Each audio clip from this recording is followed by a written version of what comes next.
Welcome in to another offseason edition of the RotoWire Fantasy Football Podcast. Nick Whalen and Joe Bartel hanging out with you. We'll be doing these all through the NFL offseason, hitting you with a variety of topics. Talked a lot of free agency last week. It's been a little bit quieter over these last 7 days. Not a whole lot of signings coming through. We of course got the news on Jamar Chase and T. Higgins, but honestly, that's old news at this point as we record this on Wednesday, March 19th.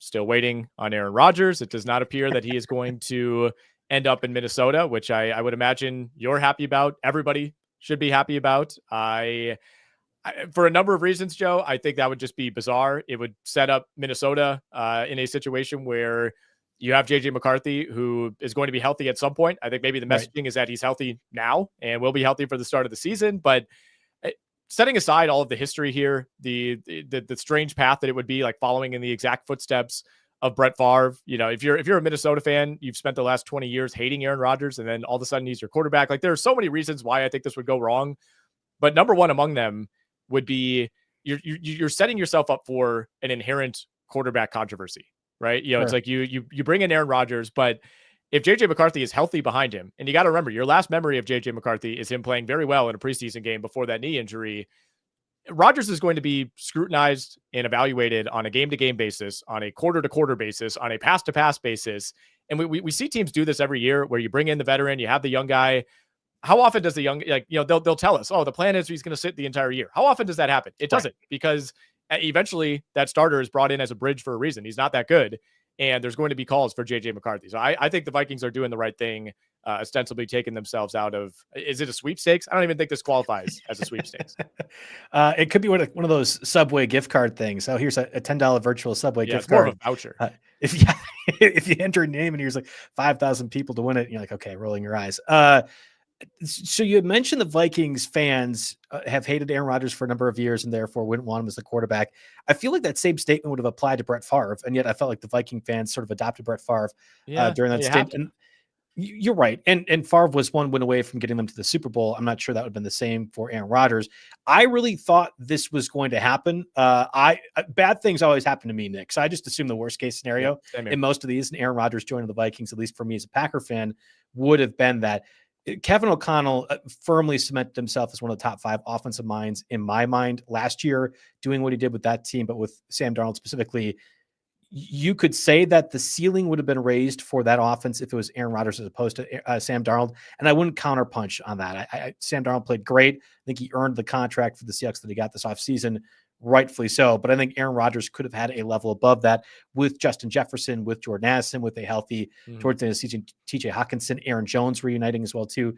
Like, that offense actually makes a lot of sense. And fantasy wise, if Aaron Rodgers were to be the quarterback for the Vikings, there's at least a 3 or 4 week stretch where I think he's easily a starter for you.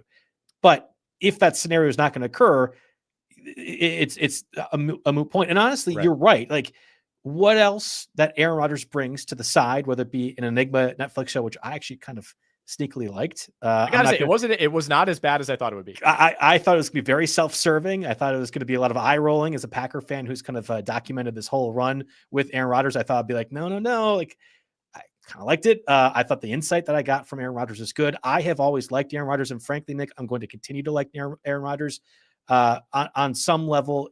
For most of my life, there are decisions and the way that he's really operated the past 4 or 5 years, specifically with the Pat McAfee stuff, that you just can't really bring into the locker room. And that's the key difference here. Like, if Joe Flacco theoretically could threaten a JJ McCarthy starting opportunity this year, it's a far less threatening veteran. Flacco has developed, or at least been a part of that stuff for a number of years. But you remember back with the Ravens, he famously didn't want to mentor Lamar Jackson. Think back to the Colts, even this past season. There were rumblings right away that Flacco was kind of trying to pine for that starting job for the Colts, and obviously took it over when Richardson was struggling and everything else that happened. That shouldn't be a threatening spot, nearly to the level that Aaron Rodgers is. And yet I think the Vikings might even go a step lower on that quarterback tier. The Josh Dobbses and Jacoby Brissett's have already been signed. But is there a reclamation project specifically with like a Mac Jones type of player? Again, I think he's also, he went to the Niners. Yeah. Like, could they even go one step further, the Vikings, with that veteran backup that more or less would give way to McCarthy starting? And if it doesn't work out well, can you get a comp pick out of it in the case that you kind of do with Sam Darnold? I don't know. We're spending a lot of time on Aaron Rodgers when it's not going to happen, but I think the backup quarterback situation for the Vikings is actually really interesting in the event that JJ McCarthy is not everything that Kevin O'Connell thinks and wants him to be. That's the thing. It's a very tight needle to thread, where it's like you want to bring in somebody who's good enough to keep you afloat, but you don't really want him to be a threat to McCarthy necessarily. I don't know. It depends on what your goal is. If you're the Vikings, are you trying to get as close to what you did last season right away? Are you okay taking a step back in the name of quarterback development? I don't know. What we do know is that Aaron Rodgers will not be the Vikings quarterback. We'll move on from offseason quarterback talk momentarily, but Jamie in the chat says, I'm more excited to see where Jameis Winston lands than Aaron Rodgers. And we know Jameis visited with the New York Giants. I don't hate it. I don't. There's not a quarterback out there who's going to change the fortunes of the New York Giants unless they draft one, and then we're talking about a multi-year progression process. But in terms of the names that are floating around, whether it's Winston, Rodgers, Russell Wilson, Kirk Cousins, whoever, of that group, I still think Rodgers is your best option. I don't love the idea of Rodgers, playing out what would likely be another very sad year with the, arguably an inferior supporting cast. If it didn't work with the Jets, I don't know if it's going to work with the Giants. But this is a fantasy football podcast, Joe, and Jameis Winston landing with the Giants, intriguing to me. Yeah, fantasy football wise, that would be intriguing. And honestly, it might be self-serving for the Giants. So the issue is, and reportedly they're all in on Matthew Stafford. To what degree, draft compensation wise, that was going to be. You had rumors about the number 3 overall pick for Stafford. I don't believe that was on the table. Otherwise, the Rams would have took it. So if it was a second rounder this year and possibly a conditional first next year, it was very clear that Joe Shane, obviously HBO star last year for Hard Knocks, and Brian Dable understand that their job's on the line, and rightfully so. So you go ahead and get one of these veteran guys that even if you go 9-8, maybe your job is saved. It won't be. That team is very bad. It's been run very poorly. I like Brian Dable as an offensive mind, but those two have kind of been linked together for better or worse. So it seemed like a desperate move at the time. And I think Winston would be a similar level of desperation, but also not really impact what's going to occur next year, where I think clearly the Giants want to position themselves to be in on Arch Manning, the next Manning dynasty quarterback there that will be eligible to be drafted next year, whether that be 1-1 overall or just a first round pick. I think the Giants will want that sort of in their system, and Winston would allow that to occur. Malik Neighbors is, like somebody in the chat was mentioning, like Jameis Winston, Malik Neighbors would be great. Nick, you throwing to Malik Neighbors will probably generate enough fantasy value from Malik Neighbors to be a top 30 fantasy receiver. Yeah, you're athletic enough. We're not underselling. We're not going to undersell your athleticism on this podcast, Nick. I'm not going to allow it. But it's just to say that there literally is nobody else in New York that I would be really worried about taking away any sort of opportunities for Malik Neighbors. He could set the record for most targets ever in a season, especially if he is campaigning. We could say that politely, as we did last year, for more of that work, whether it be Winston, whether it be you or me throwing the ball to him. I feel very confident that's kind of how that's going to transpire. So I'm not really watching Winston to be like, oh man, Malik Neighbors is now going to be a top 15 picks, a top 20. Like, no, there's only one show in town offensively, and that's going to be Malik Neighbors. I'll tell you this, Joe, just to set the record straight. I played a little quarterback in high school at the JV level. Our quarterback got hurt, and I was thrust into action. Disaster. I threw a game-winning or game-losing, interception on a screen pass. The entire offense was just like, don't turn it over. Like we just stopped throwing the ball altogether. My lowest point was on varsity. I never played. We were in the same conference. We grew up in the same area. You should know this. I was horrible at football. I used to be the guy that would like throw to the receivers to help them warm up. And I was so bad at that the coach ended up taking over. He was like, you're not helping these guys. Like, I need to throw to these guys. That's I didn't know that. Your school was our little brother's school, more or less. We'd always beat up on Nick's team. Nick was far better basketball player, but that's not acknowledging you were just really good at basketball. It's not that you don't need to get into that. We'll talk about that on the RotoWire Fantasy Basketball Podcast. All right, let's get to what we actually want to hit here as the crux of this episode. Joe, you put together a great list of some players that you're looking to get off of in dynasty leagues. And I know our guy, Alan Soslowski, will probably title this, 10 players that you're a complete loser if you don't trade right now. We love the titling over at RotoWire, and we love Alan Soslowski. If you're listening, Alan, it's all in jest. But the idea here is you're trying to identify this year's Anthony Richardson, right? Somebody that everybody is all over right now. And you fast forward 8 months from now, and you're thinking, why was I so high on him? Now, I don't know if we're going to get anybody quite to Richardson's level. And obviously the book is not fully written on Anthony Richardson quite yet, but what we're generally looking for here is players who were either highly valued at the end of last season, guys who've had material changes throughout the offseason. And as you look ahead to 2025 and beyond, guys that you may want to get off of. So you put together your list. I got a few names that I want to throw out there as well. Where do you want to begin? Yeah, so I guess just real quick, you did a great job with the backdrop for this. We are, to reference another basketball phrase, we're in the running out clock period of the NFL offseason. We thought maybe we could extend one more week with free agency. Well, free agency was a bust really by day 2 from a podcast and content perspective. So what are we going to do to kind of lead up to the NFL draft? RotoWire's going to have a ton of coverage there, hopefully live at the NFL draft. Okay, great, but we have a 3-week stretch to get to that point. I am kind of rerunning a few of the Dynasty videos that I've done. I want to be clear. Alan Slazowski, you mentioned before, does a fantastic job with Dynasty-related rookie content already on the Monday podcast. Has a lot of numbers of guests on. Does a fantastic job. I listen to it every single week. I think there's more discussion about trades and specifically players in the NFL right now that we don't do enough dynasty-wise. And I had a lot of Anthony Richardson shares last year, and I could not sell him for effectively anything at various points last year when he was overwhelmingly on a place like Keep Trade Cut, which is one of the more universally used sites for dynasty, like a top 4 or 5 overall aspect. We did a startup dynasty last year, and Richardson was drafted either 6 or 7 overall in his Superflex league. Now you can maybe trade him for a mid-second round pick or a 3rd round pick. Like it's catastrophic. So if the idea is, well, let's try to avoid that scenario, I wanted to identify a few players that I thought fit that criteria. There are important ones, which we'll get to the end because I want you guys to listen through the whole podcast. And more importantly, some of those like mid-second round value sort of guys too. So there's a number of different guys. And I think a question in the chat actually already is diving into one of the players that is on my list of players I want to trade right now. Well, let's get right to it. Let's start with Mark Andrews, Joe. I know you got a great list here, and Michael chimes in with the super chat. Appreciate that. He says, in Superflex Dynasty, what running back or wide receiver should I try to get for Mark Andrews? So you could talk a little bit more, about Mark Andrews in general in that situation. Then we can get into some specific targets here. Yeah, so Mark Andrews is already on my list. Again, there was this video up that I put together on the RotoWire Fantasy Football YouTube page earlier last week going over some of these players. There's at least one or two new additions to that list for the podcast version. But I was a little surprised Mark Andrews wasn't cut this offseason. It wasn't just because he cost the Ravens the playoff game. Yes, people who hate Lamar Jackson, Mark Andrews did in fact cost the Ravens that playoff game. Zay Flowers cost them last year.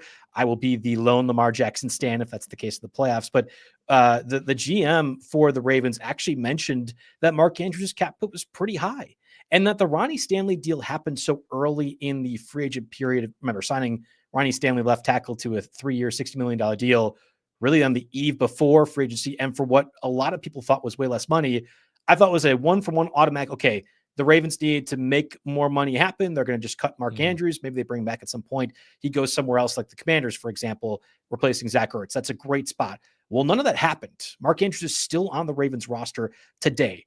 That could change. This is a pretty good tight end draft class. And the Ravens, again, have a lot of extra draft picks in that really round 3 through 5 range where they could go target a backup to Isaiah Likely. But that's the other facet, not just the cap hit part, but Isaiah Likely really was coming on, I think, last year. And overall is a cheap asset that probably can operate the same way offensively. And then the Ravens signing DeAndre Hopkins, I think, is another thing. That's effectively a similar skill set to what Mark Andrews provides for that offense. Like, let's just think the intermediate 5 to 12 yard area of the field. I know that Andrews can block better, and Andrews would do it in the slot more or less than DeAndre Hopkins. But that area of the field is now covered by DeAndre Hopkins. Isaiah Likely is far more of a field stretcher, probably one of their best field stretchers outside of Rashad Bateman. And to get Mark Andrews off the field in place of Likely when you already have Hopkins doing what you want Andrews to do, I just thought it was a notable signing. Not that I think Hopkins really moves the needle for anything other than the Ravens offense. I think it's notable. So to answer the question in the chat, like, what are you trading for Mark Andrews? Again, if I'm referencing Keep Trade Cut, he was about a mid-second round pick. And that makes things really complicated because the answer is, well, what's your team doing right now? If you are trying to compete this year and Mark Andrews is on the team, on the Ravens, then you probably should just keep him because he's going to be a top 6 or 7 tight end. Yes, by next year at this point, maybe that value falls off. I get that entirely. Or if you need like a James Conner level running back, maybe an Aaron Jones level running back for Mark Andrews. I think both those guys are a little bit higher on that tier, but they will help you win right now at running back. That's the sort of group I'm looking for with Mark Andrews. But if we're just to say it from a liquid perspective, and that's going to be a word I use very frequently on this podcast. What does that mean exactly from a liquid perspective? So if I, in the Dynasty community, and this is coming from somebody who's played Dynasty for far too long, for far too many years, and you maybe as somebody listening or out there, Nick, right now, you're only in one. How dare you? You need to do that more. But the Dynasty community cares far more for draft picks than players that matter. This happens all the time. You being the NBA expert, you see that all the time with the NBA teams. Oh, well, this top 12 pick could be anything. It could even be Peyton Pritchard, right? And like Peyton Pritchard could be a 6th man of the year. He's not near that good. Sorry, I'm insulting Celtics fans now, but it's the same sort of concept. I want to have a draft pick that I can move to somebody else who cares more about that, as opposed to Mark Andrews, who might be a flavor that only matters for a few teams in that league. So being liquid with these players is really important to me. So Jamie chimes in the chat while we're talking Mark Andrews here. He says, I'm not too high on Andrews at tight end 11. I'd try to get Brian Robinson, Najee Harris, James Conner as value RBs. In terms of receivers, he's looking at Pearsall, Jalen McMillan, Devontae Adams, Deebo Samuel. Any of those names jump out to you as realistic targets? Yeah, and I mentioned James Conner because he's about the mid to second round range. That's kind of a my problem for your problem type of player. Yeah, and do you want James Conner for at most 2 more years? And I think at most is really key because, spoiler, he's going to be on my list for other guys. And will a running back position matter to that degree? I don't know. Whereas, Jamie has him as tight end 11. More conventionally, he's probably in the tight end 6 to 8 range. Like I think that's going to be qualifying, that he will be an advantage to you over your league mates more than other people rostering tight ends. So it's a really interesting spot for me. Like the receivers that Jamie had mentioned, again, Ricky Pearsall probably is going to be a little bit higher. I don't want anything to do with McMillan right now. I especially with Mike Evans and Godwin back. I think McMillan is clearly the 3rd receiver for the Buccaneers. And we talked about last week with Najee Harris, where I think the Chargers are going to draft somebody and possibly draft somebody very high that will at least split the workload with Najee Harris, if not outright take the more valuable carries too. So I really think it's a veteran for veteran move, or more importantly, a draft pick to maybe entice somebody else to include in a larger deal or something of that degree. Get liquid with these players. All right, Joe, let's get back to the list. So we kind of organically ended up touching on Mark Andrews.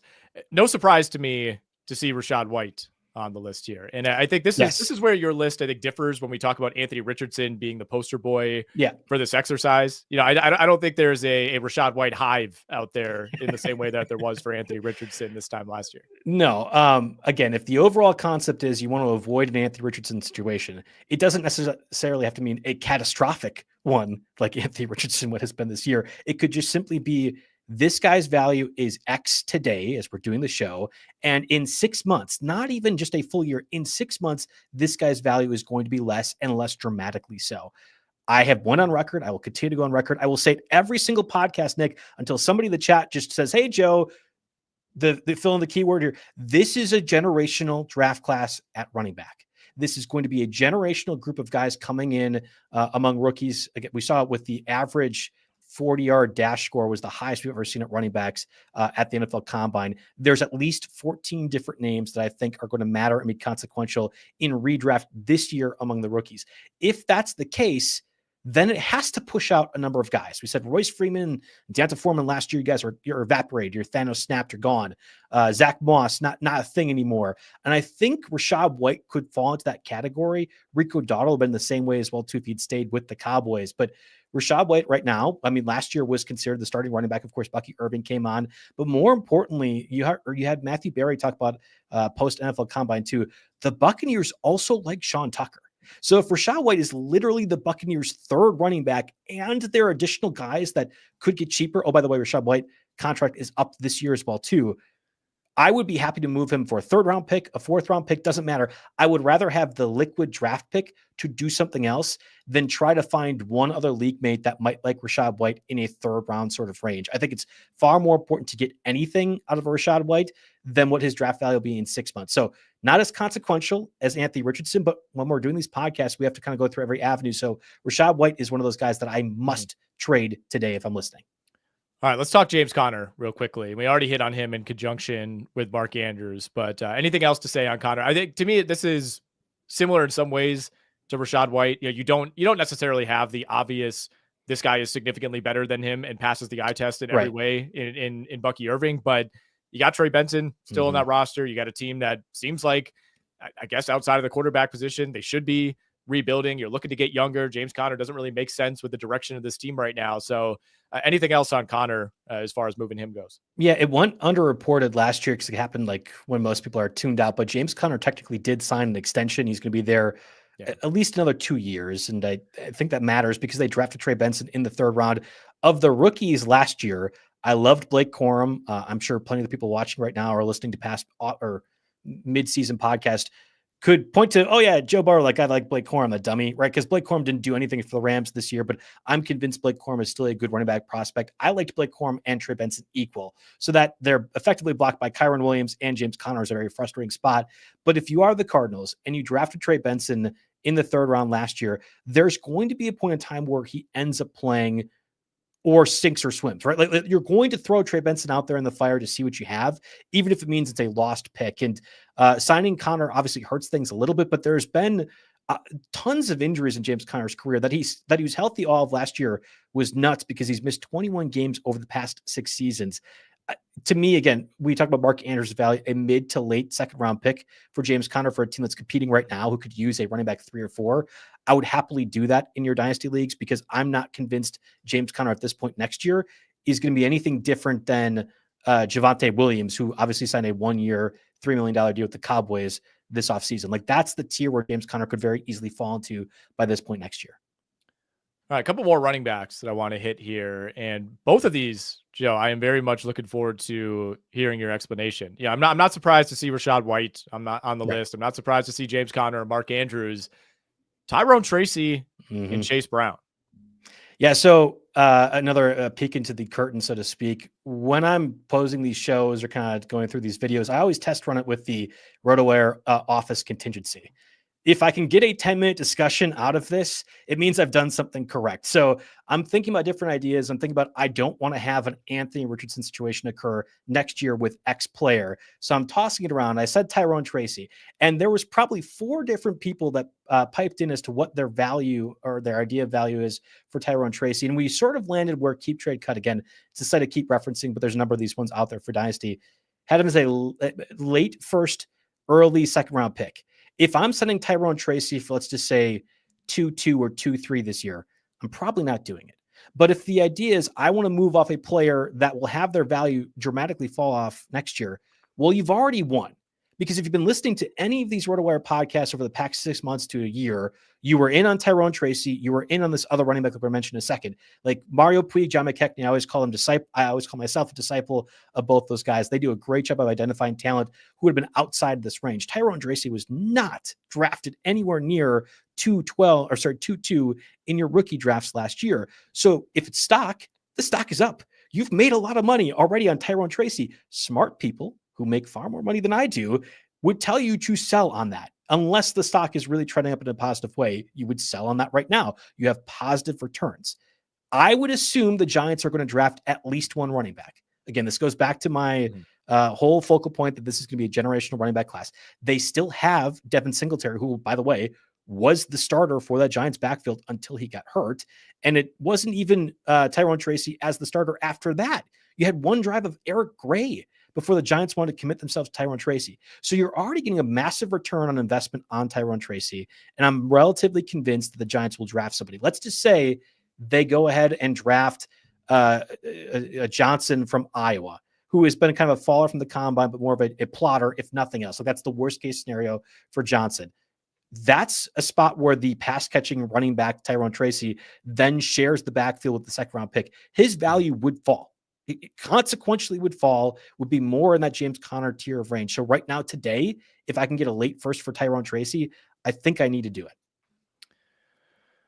I think he's a difficult evaluation. It's to make an egregious cross-sport reference. It's similar in some ways, I think, to what we're seeing in the NBA right now, where it's like if you're following, for example, the Philadelphia 76ers or the Pelicans or the Nets or the Jazz, it's like you got these guys putting up numbers. You're like, man, Kyle Filipowski, look at what he's doing for the Utah Jazz. You're like, well, yeah, they basically pulled the plug. Like there's nobody else here. There are 6 starters resting every single night. So are you saying that his value is essentially artificially inflated by the fact that the Giants essentially were in the tank over the second half of last season? The market is acting like Tyrone Tracy is the main back for the Giants, whether it be Devin Singletary, a veteran that they could sign at some point, or somebody that they're going to draft. They are going to draft somebody this year. Tyrone Tracy's value will not be this high in Dynasty come August. There will be some sort of person that at least gets added to the mix that's going to be talked about in these videos for the next 6 months that's going to make Tyrone Tracy lower value in 6 months than he is today. So not as consequential as Anthony Richardson, but the same concept applies. He was a top 5 overall fantasy asset just a year ago, and now I can't get a second or third round pick. The same sort of thing with Tyrone Tracy. The Giants are going to add somebody to that backfield and will make a consequential difference to his value.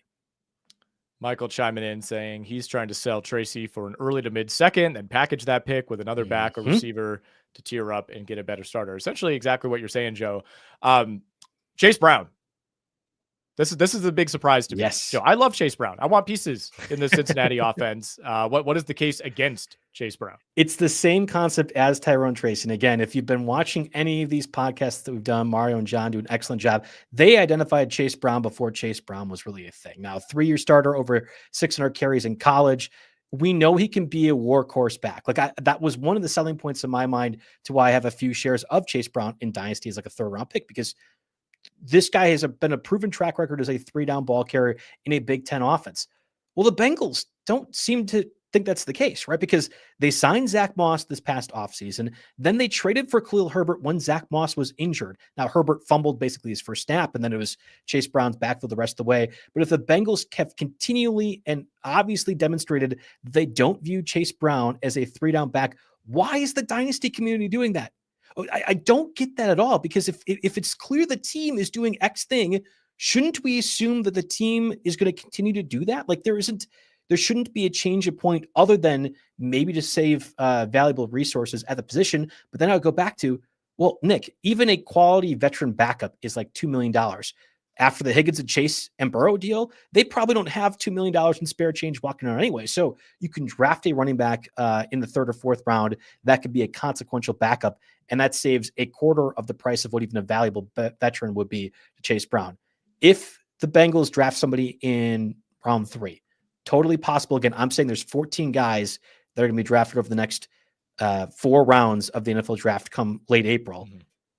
That will make Chase Brown, who is right now on Keep Trade Cut, a late 1st round pick value, fall a little bit. Probably not a whole lot, but fall a little bit. Just like what they were saying in the chat with Tyrone Tracy, you could do Chase Brown and X and tier up to a better spot. In this example, I would rather go to like Chase Brown, and let's just say a mid to early 2nd round pick to get a top 5 pick, top 4, where I can get my spot into Judkins, Hampton, Tet McMillan sort of range for a rookie redraft. I'm sorry, a rookie draft. So I really, really like. You have to see what the Bengals are doing and think that matters.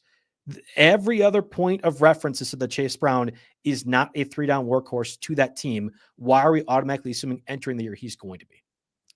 One minor news item, by the way, to pass along: Cam Robinson signing with the Houston Texans. So apparently they have their Laramie Tunsil replacement, and they're just loading up on everybody who's ever played for the Jaguars, bringing in Kirk, bringing in Darby, bringing in Cam Robinson.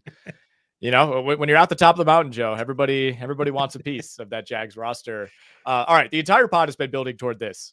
Devon Achane. Everybody knows you are a Devon Achane hater. I'm not shocked to see him on this list whatsoever. I want to lead this into a larger discussion about the Miami Dolphins in general, but we'll start on Achane. What is the case against Devon Achane? Why are you looking to get off him? Yeah, so let's wave the white flag. Last year, that was one of my do not draft guys of all time. Like I was very concerned about his weight. I didn't expect to get a 10 yards per carry average what he had the year before. Everyone was talking about what would happen if he got an insane workload. I'm like, well, there's no way Achane is physically able to do that. Couldn't have been more wrong. Just about every single way, couldn't have been more wrong. Are you willing to do that again twice? That's really what this goes down to. You shrug your shoulders. Yes, Nick, you raise the eyebrows. I'm sure the listeners are doing the same thing. Everyone thought off of 3 games, Anthony Richardson was a top 5 fantasy asset enter next year for all the wonderful promise he has from the combine perspective and how the Colts were using him, X, Y, and Z reason, and then it completely fell off. Isn't that the exact same example that we're talking about Devon Achane right now? The Dolphins went 8-9 last year. They did not make the playoffs. Yeah, Tua got injured. Like I agree that's probably part of it, but that team was not going to win a playoff game even if Tua had been healthy most of the year. So all this extra workload Devon Achane got, it didn't lead the Dolphins to win. So either the Dolphins just repeat that, lose again, or Mike McDaniel, offensive coordinator, head coach, has some sort of curveball in the works to make that offense be better, whether it be signing the Raiders running back that they did, Alexander Madison, right? It was Raheem Mostert that went to the Raiders, yep. Alexander Madison to the Dolphins. I don't think that's the curveball. Maybe it's drafting Bashal Tutin, who is really, really fast, has that track running speed, but also actually is a kind of between the tackles ball carrier. Oh, by the way, that could be a second or third round pick for Tutin as well, too, after his combine. I just think there's going to be another person add to that backfield on top of Jaylen Wright, who I like a lot. There is no way the Dolphins will use Devon Achane the same way they did last year. Unless they want to keep losing and just get fired again, that's fine.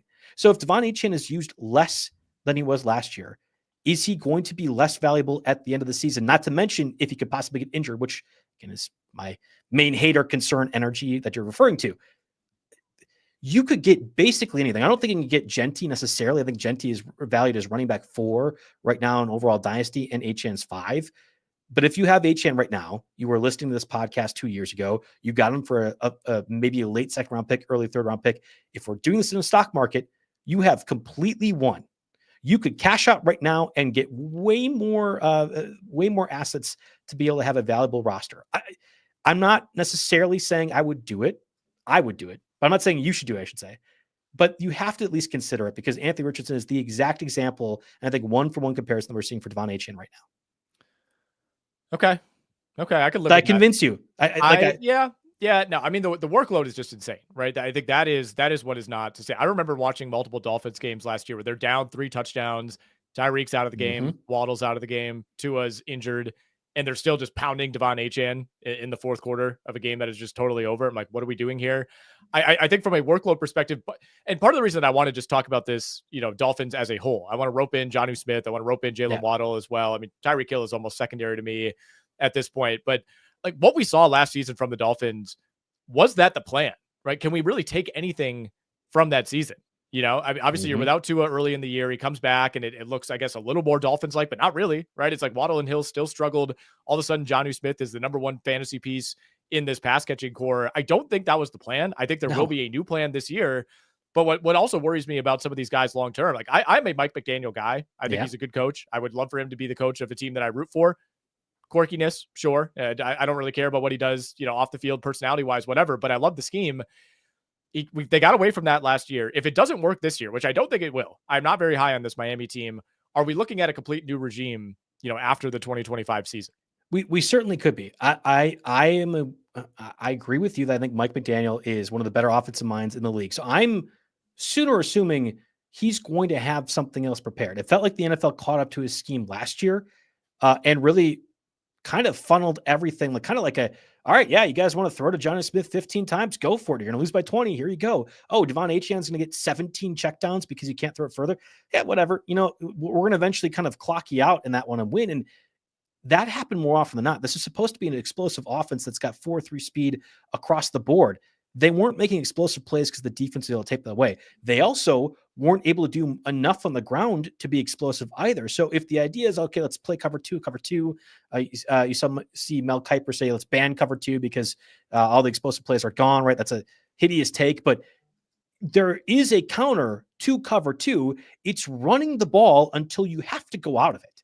They don't have the personnel currently to do that. And Devon Achane specifically is not built to be able to do that. He's lightning quick. He is a massive fantasy asset. But if you're saying the Dolphins offense is going to run the same as they will next year, I'm going to tell you right now, everyone is gone because Mike McDaniel did not make the curveball that you're expecting. That offense will have not lived up to the draft capital and money invested into it and the potential.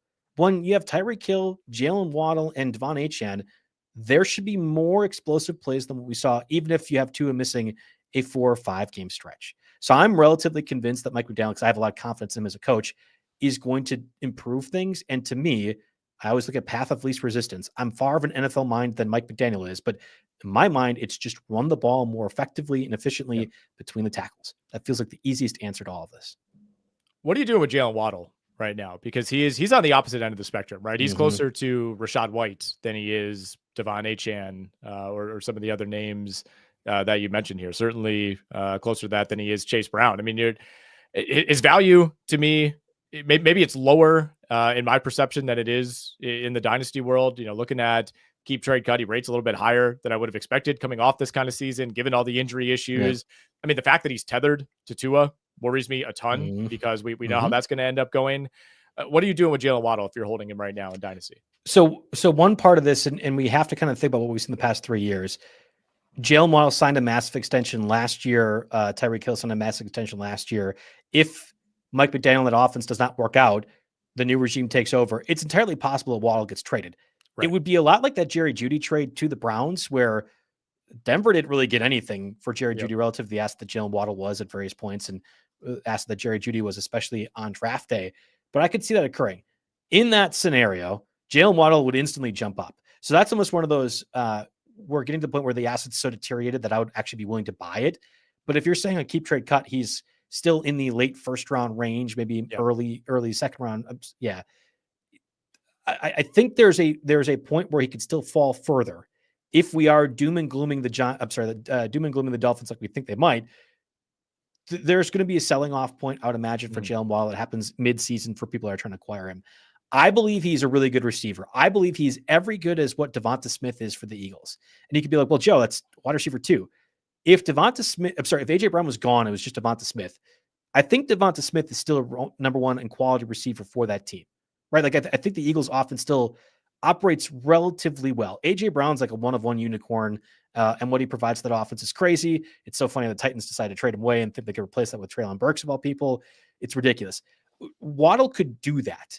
And with the way that receivers so often get traded and moved, I would actually be fine saying I'm betting on somebody else realizing what Waddle can be in the NFL. I would rather say that this draft class this year, which is a little bit light, you have Matthew Golden, you have Ted McMillan. I like Egbuka from Ohio State as well too. And then next year's class, which is shaping to be a little bit better, but not a whole lot. Yeah.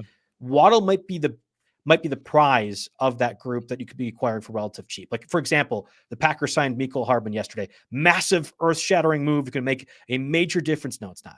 But if Jaylen Waddle was replacing Christian Watson on the Packers offense, that would be consequential and would probably only cost like a third-round pick, something like that, in the worst-case scenarios for the Dolphins. So I'm not selling Jaylen Waddle, and I think there's a point later in the year for you to be able to buy him.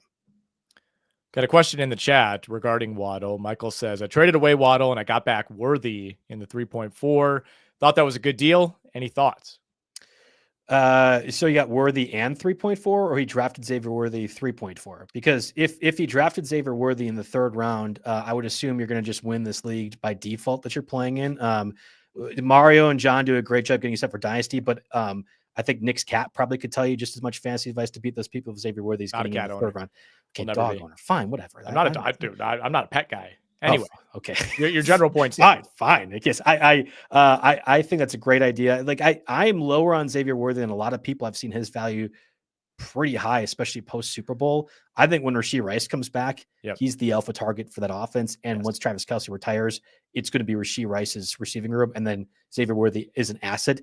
But even in that instance, Tyreek Hill would share the time with Travis Kelce, and Tyreek Hill was like top 3 or 4 overall drafted guy for a number of years with that Chiefs team. So like 160 pounds really scares me. Really scares me. But today's NFL, like my guy Jim Coventry mentions all the time, people are lighter. You're not getting schmucked by Sean Taylors of the world running across the middle. Like that's just not what's happening. So maybe 160 pounds can still thrive in today's NFL. He did clarify, by the way, that he got back Worthy and the 3.4. Well, so did not draft. I wanted to just congratulate Michael that he's in a cupcake league that he can just dominate all the time. Like, good for him. All right, I got a couple more names I want to throw your way, Joe, and then we'll get out of here. You mentioned one of them tangentially in Jerry Jeudy, and I want to mention him with David Njoku. Basically, looking at the only 2 players who matter in that Browns receiving core. Fascinating situation, right? We finally saw who we thought Jerry Jeudy could be coming out of Alabama. We did not see that version of him until Jameis Winston took over in week 8 against the Baltimore Ravens. How do you reckon with this, knowing that Jameis will not be back in Cleveland? I'm nervous to a certain extent. And I also like Cedric Tillman, who was really a big beneficiary of Jameis Winston as well, too. And obviously that won't be there. I don't think Kenny Pickett does that for the offense. Yeah. I think that's the question. Sorry to interrupt. It doesn't have to be Jameis, but it can't be as bad as Watson, right? It's like, can there be somebody who nobody's Jameis, right? He's a one of one. I think his Twitter handle is literally Jameis one of one, but can they get somebody in there who can provide even, 85% of what Winston was giving to Njoku and Jeudy? Yeah. So what Winston was giving to Njoku and Jeudy is really key. The phrasing you have there, because if it's Winston giving to the team, well, he was actively hurting the team as he has for most of the times he's played for. So in real life, Winston's not that valuable. It's why going to the Giants, I really think it doesn't make that much of a difference, but instead of Malik Neighbors maybe being like wide receiver 12, he's wide receiver 8. Like it's not that. Okay, fine. It does. I'm pretty confident that Kenny Pickett is a really, really bad quarterback in the NFL. Like one of the worst top 64 out there. I would assume that the Browns are going to draft somebody. Now, I'm not sure if this was across your timeline at all, but evidently Jalen Milroe ran a 4.37 at the Alabama Pro Day. You're rolling your eyes, rightfully so. I never really care a lot about the Pro Day stuff. I think that can be easily fudged. What you run on a certain track could be different than elsewhere. If Milroe was going to run a 4.37, he would have done that at the combine. Like I feel very confident if he was going to have that sort of number, he would have showed that at the combine. That he didn't, and he waited till the Pro Day matters. But Milroe could be a selection in the second round. That's not much different than Dorian Thompson-Robinson, which wasn't very good in those limited times for the offense. So I sooner assume the Browns are going to draft a guy like Shedeur Sanders. And that might be an alarm raiser for people who have Jerry Jeudy. But if Shedeur Sanders is the selection number 2 overall for the Browns, I actually would be happy to buy both Jeudy, but probably some of Njoku as well, too, if I was really shopping for that lower tier tight end market. Shedeur is much closer to Kirk Cousins as a quarterback at their peak than I think a lot of people want to acknowledge. It's the natural comparison. right, exactly. The swagger in both of them, it's very, very evident. No one's going to be like, oh, man, I would have loved to draft Kirk Cousins number 2 overall when he came out in that RG3 year. But, like, Kirk Cousins is a serviceable enough quarterback. More importantly, a in-rhythm pocket passer can benefit from the play action. If they're structured around him, if the offensive line's working, Shedeur Sanders can be a guy that finds the right target. There isn't a lot of throw power, right? Like we're not saying, oh, he's going to make a Zach Wilson level wow throw. That's not going to occur.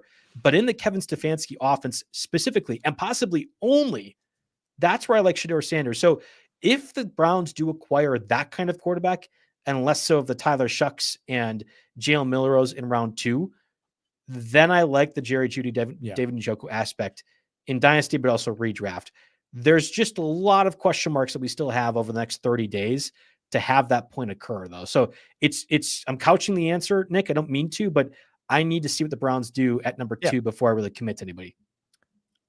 I hope they draft a quarterback. I think that is by far the most exciting scenario. I guess I understand if you're not in love with the guy, don't take one just to take one, but I don't want it to be Russell Wilson. I don't want it to be Kirk Cousins. To me, those are I was going to say they're more depressing than Kenny Pickett. I don't know if that would actually be the case. I guess if we're talking about Jerry Jeudy's fantasy value, I think I'd rather have those two. Yeah. Pickett is the most depressing of all of these options.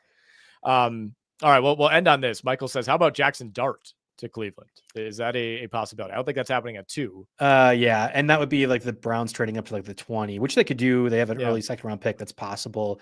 We've seen them do that before. Brandon Whedon, for example. I remember that. The infamous Brandon Whedon.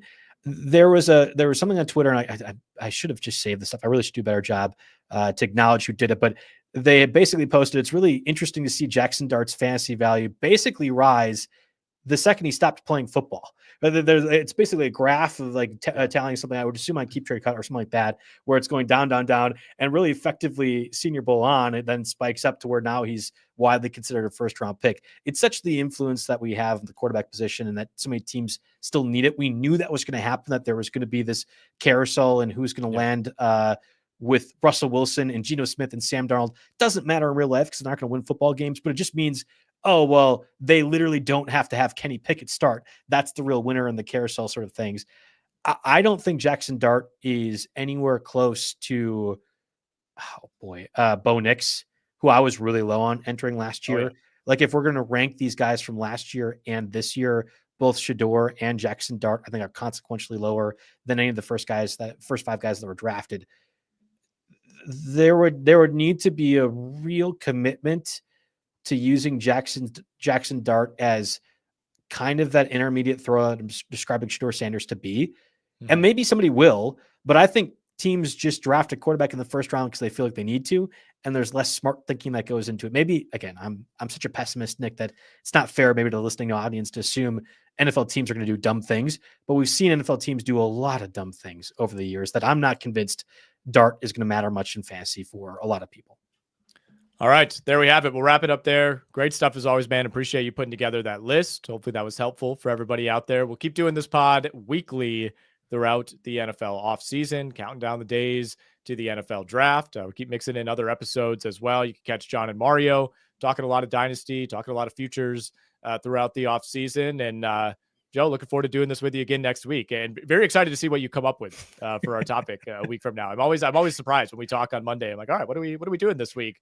Somebody's always hating Devon Achane. You can just write that in there somewhere. That's kind of the content plan for the next 30 days. Yeah. All right, man. Well, good stuff. We'll talk next week.